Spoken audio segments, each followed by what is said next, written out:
Oi gente, hoje eu vou mostrar pra vocês como fazer um marcador de página feito de papel.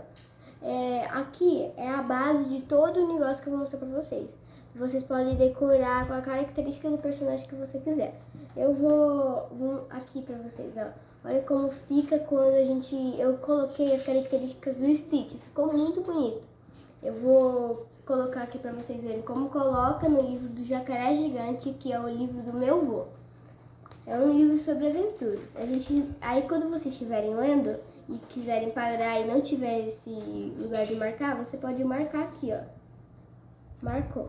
E aí fica muito bonitinho. E também, vocês podem ver aí depois no próximo vídeo que eu vou fazer, que é esse aqui, ó, do Pikachu.